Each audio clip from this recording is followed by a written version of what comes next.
छोटे वादे करने की आदत पड़ गई आपको। प्रोटोकॉल, मीडिया, ऑपोजिशन, इंसानियत के नाम पे राजनीति कर रही है आप। एक बार आत्महत्या की कोशिश कर चुकी है वो। किस बात का इंतजार कर रही है आप? उसकी मौत का?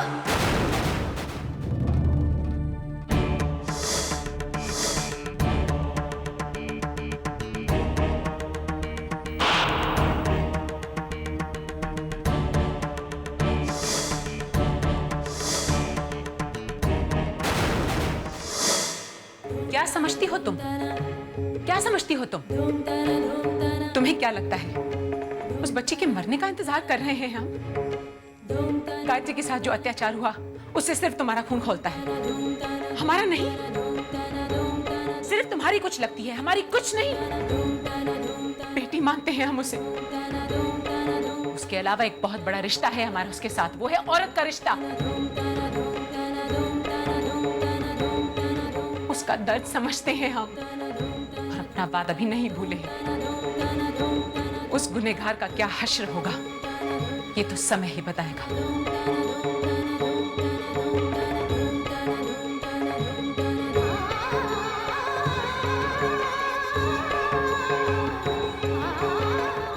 तुमने ऐसा क्यों किया? मेरे पास और कोई रास्ता नहीं था बड़ी माँ। मुझे घिन आती है इस शरीर से, अपने आप से। बस एक रात, और वो रात मेरे साथ अब भी है। सवेरा तो हुआ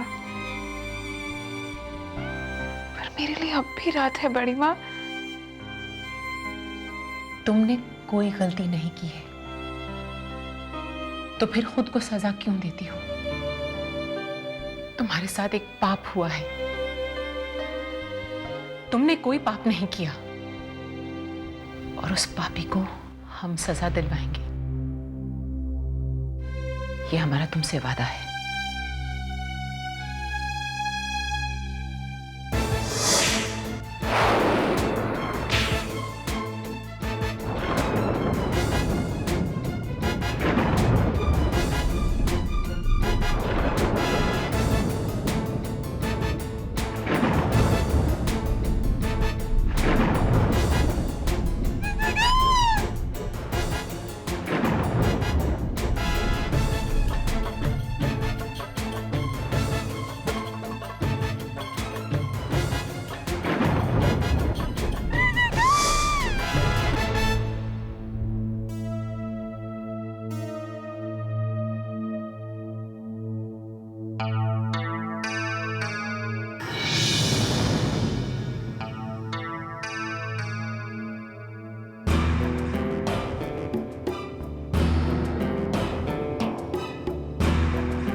मैं जानता था न्यूयॉर्क पहुंचते सबसे पहला फोन तुम्हारा आएगा।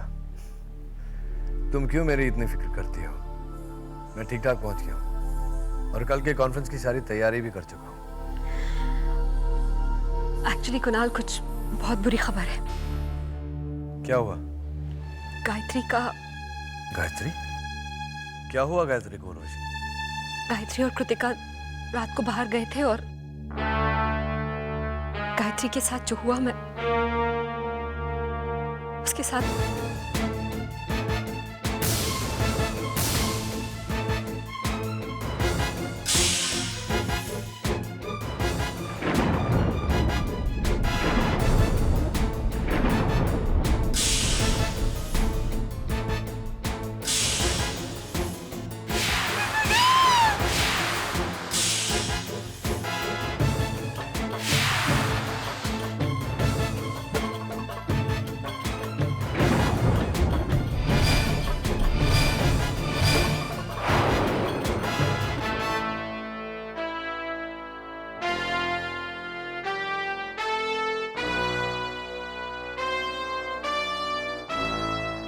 नहीं उर्वशी, मैं आता हूँ। गायत्री से बढ़कर मेरा कॉन्फिडेंस नहीं है। हम लोग मैनेज कर रहे हैं। ठीक है, वहां पहुंचते ही तुरंत तुम मेरी उससे बात कराओ।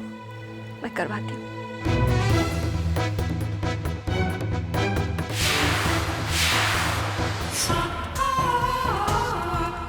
यही वो आदमी है। ये लोग तो बड़े हैं, कुछ भी इल्जाम लगा सकते हैं।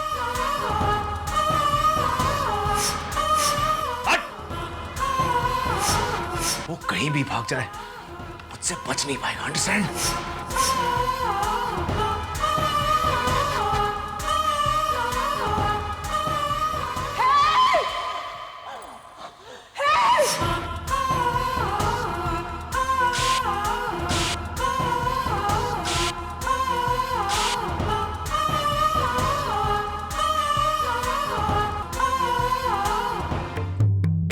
थोड़ा सा।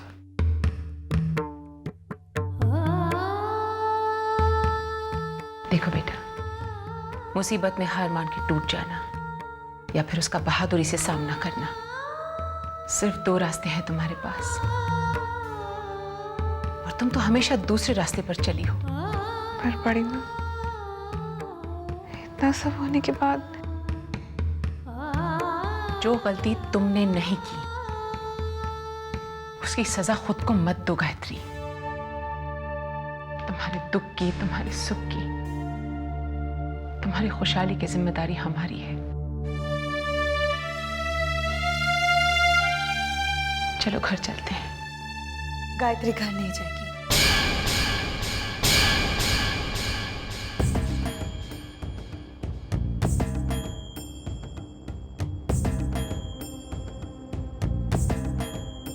गायत्री तब तक घर नहीं जाएगी जब तक कानून गुनहगार को सजा नहीं दिला देता।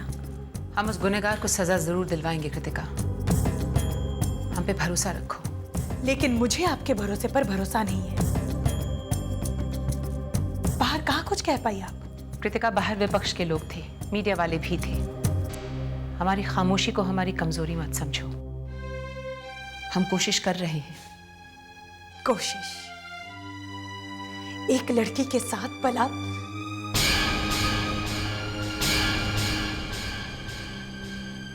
सीएम साहिबा, वो दरिंदा पुलिस के चंगुल से भाग गया है। एक माँ अपनी बेटी को दिया हुआ वादा नहीं निभा पा रही है। एक सीएम होने के नाते इस बारे में क्या कहना चाहेंगी आप? आप गायत्री को घर ले जाना चाहती है ना?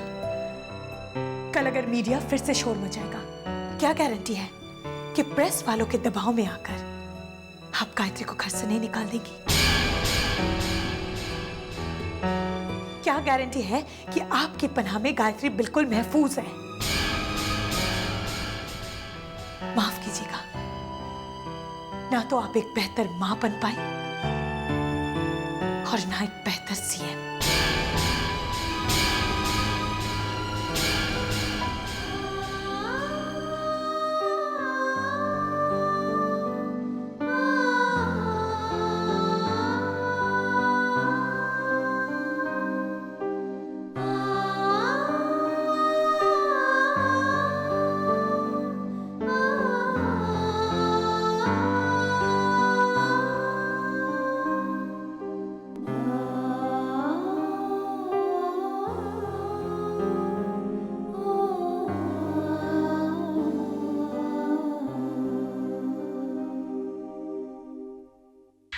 पुलिस के हाथों लगा मुजरिम कैसे फरार हो गया मैम? मैम, केडी सिंह के भागने से ये तो साबित होता है कि गुनहगार वही है। लेकिन सुना है केडी सिंह के पास भागने के अलावा और कोई रास्ता नहीं था। आपका बेटा करण प्रताप सिंह उसकी जान का दुश्मन बन गया है। बस कीजिए, बस कीजिए। अपने न्यूज चैनल्स को चमकाने की होड़ में अटकलों और अंदाजों की पत्रकारिता को बंद कीजिए प्लीज। खबरें कारोबार नहीं होती, लोगों को गुमराह करने या भटकाने के लिए नहीं होती हैं। मीडिया को लोकतंत्र का चौथा स्तंभ इसलिए नहीं मानते कि वो सच्चाई का गला घोंटते। नजरिए कितने भी हों, सच्चाई तो केवल एक होती है ना। हमारे हाथ में तमाम सबूत हैं और उस दरिंदे को सजा जरूर मिलेगी।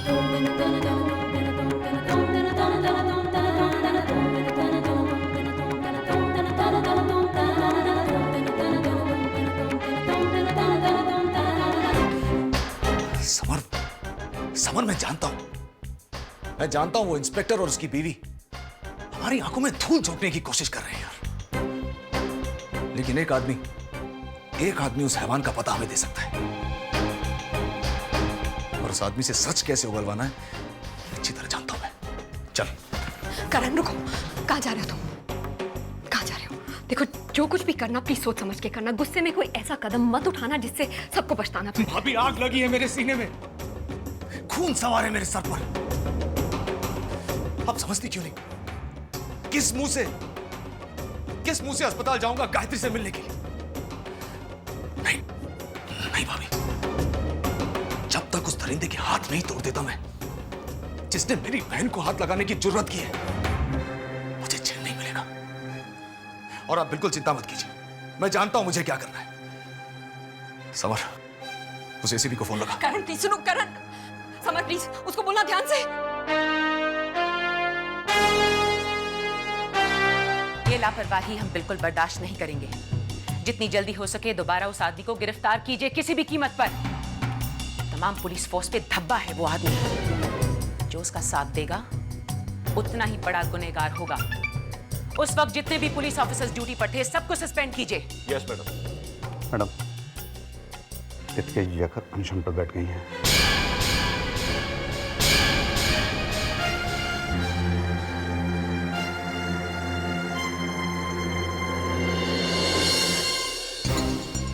समर, तुम लोग पीछे जाओ, भागने ना पाए।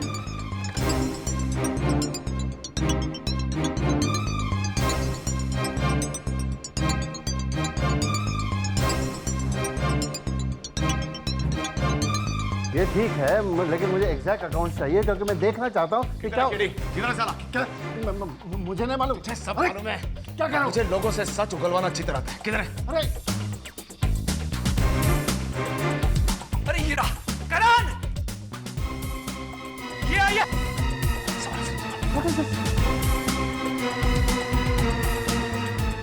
इधर।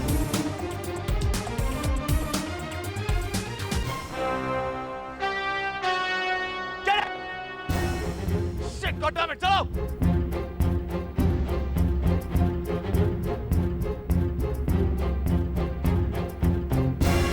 Come on, fast! इस साले को छोड़ूंगा नहीं मैं, छोड़ूंगा नहीं उसे। चलो।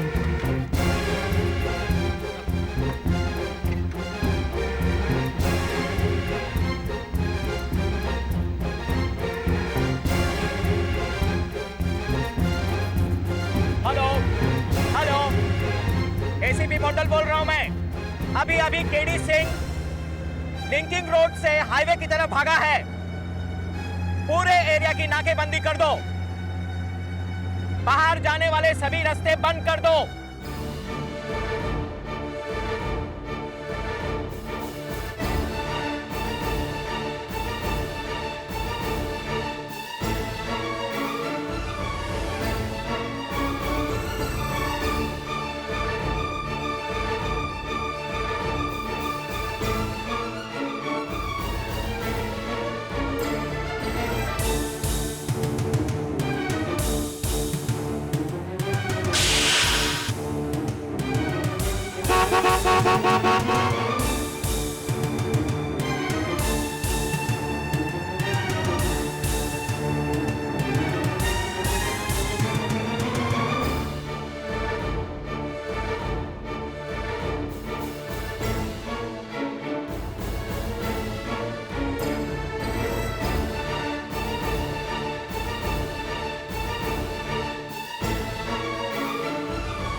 ये क्या हो रहा है?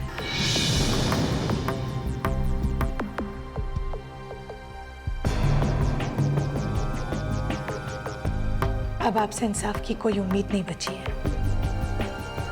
ये लड़ाई हमने खुद लड़ने का फैसला किया है। तुम्हारी और हमारी लड़ाई अलग है क्या कृतिका? हमारी लड़ाई एक भी नहीं है। आप सत्ता की कुर्सी पर हैं, जहां से अन्याय और अत्याचार को देखने का नजरिया बदल जाता है। आपके लिए ये मुद्दा सरकार और विपक्ष के बीच हार जीत का है, और हमारे लिए ये सच की लड़ाई है जिसके लिए हम कुछ भी करने को तैयार हैं। क्या करोगे तुम? आमरण अनशन,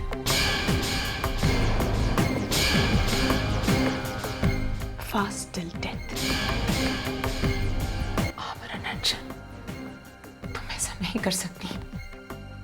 तुम्हें अपनी हालत, तुम अनीमिक हो, तुमसे भूखा नहीं रहा जा सकता। क्या होगा? क्या होगा? ज्यादा से ज्यादा मैं मर जाऊंगी ना। इंसाफ की लड़ाई के लिए किसी ना किसी को कुर्बानी देनी पड़ती है, और गायत्री के इंसाफ के लिए मैं हर कुर्बानी देने के लिए तैयार हूं।